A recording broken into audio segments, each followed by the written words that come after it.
ये सच में एक सच्ची कहानी है जो मेरे और मेरे दोस्तों के साथ तब हुई जब हम हाई स्कूल में थे। ये चारों के लिए बहुत ही दर्दनाक अनुभव था और हम सब पर आज भी इसका असर है।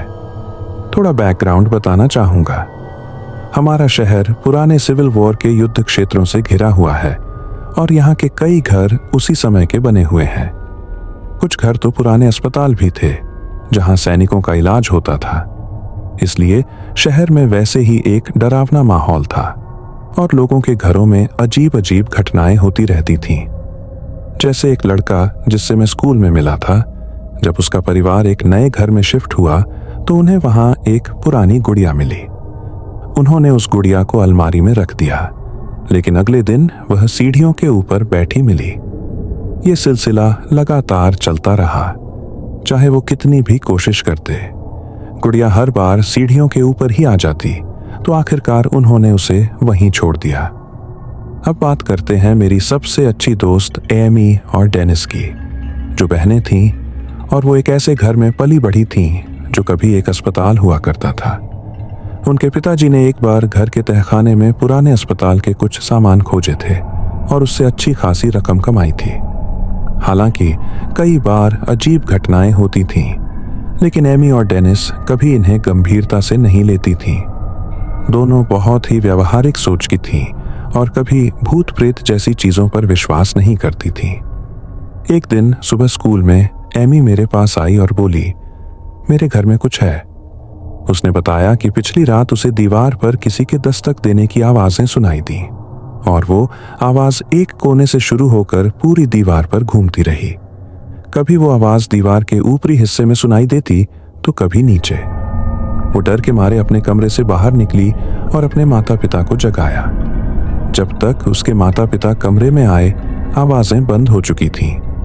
उनके माता पिता ने कहा कि शायद बाहर से हवा की आवाज होगी या दीवारों में कोई चूहा होगा, लेकिन एमी इस बात से बिल्कुल संतुष्ट नहीं थी।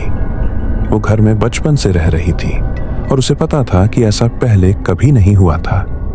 कुछ दिन बाद वही घटना डेनिस के साथ भी हुई और फिर एक दिन बाथरूम में नहाते समय डेनिस ने देखा कि शॉवर का पर्दा अचानक पूरी ताकत से खींचकर एक तरफ हो गया। उस समय बाथरूम में और कोई नहीं था और दरवाजा भी बंद था। अब डेनिस भी इस बात से सहमत हो गई कि घर में कुछ अजीब हो रहा है। इसके बाद एक दिन हमने एक बेवकूफ़ी भरा फैसला लिया। एमी और डेनिस के माता पिता एक इवेंट पर बाहर गए थे और हमने सोचा कि क्यों ना ओइजा बोर्ड का इस्तेमाल किया जाए, ये जानने के लिए कि घर में वाकई में कुछ है या नहीं। डेनिस के बॉयफ्रेंड सैम ने अपने पड़ोसी से ओइजा बोर्ड लिया और रात के करीब 10 बजे हम एमी के कमरे में इकट्ठा हुए। हमने मोमबत्ती जलाई और लाइट्स बंद कर दी। शुरू में हमने सवाल पूछा, क्या यहाँ कोई आत्मा है? पहले कुछ देर तक कोई हरकत नहीं हुई, फिर अचानक मोमबत्ती बुझ गई। हमें कुछ अजीब सा महसूस हुआ, लेकिन हमने इसे नजरअंदाज करते हुए फिर से सवाल पूछना शुरू किया। तभी ओइजा बोर्ड का प्लैनचेट हिलने लगा। पहले H फिर I लिखा। हमें पहले लगा कि कोई मजाक कर रहा है, लेकिन धीरे धीरे चीजें और भी डरावनी होती गईं। जब एमी ने पूछा, क्या तुम वही हो जो दीवारों पर दस्तक दे रहा था? तो प्लैनचेट ने SHOWR 2150 लिखा। ये देखकर हम सब चौंक गए, क्योंकि डेनिस के शर्ट पर 15 नंबर लिखा हुआ था और उसने हमें शॉवर वाले वाकये के बारे में भी बताया था। हम सब सहम गए थे। फिर बोर्ड ने MICHEL लिखा, जिसे हम माइकल समझे। तभी अचानक बोर्ड और टेबल जोर जोर से हिलने लगे।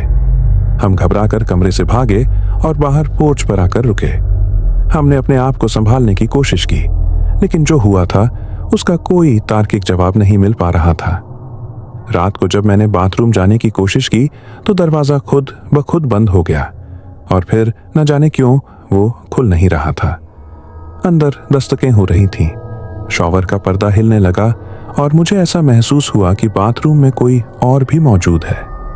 मैंने दरवाजा खोलने की बहुत कोशिश की, लेकिन वो खुल नहीं रहा था। जब एमी और डेनिस के पापा आए तो उन्होंने आसानी से दरवाजा खोल दिया, लेकिन मैं अंदर की भयावहता से बुरी तरह डर चुका था। कुछ दिनों बाद उनके घर की सफाई करवाई गई और तब से मैंने उनके घर में ज्यादा समय नहीं बिताया।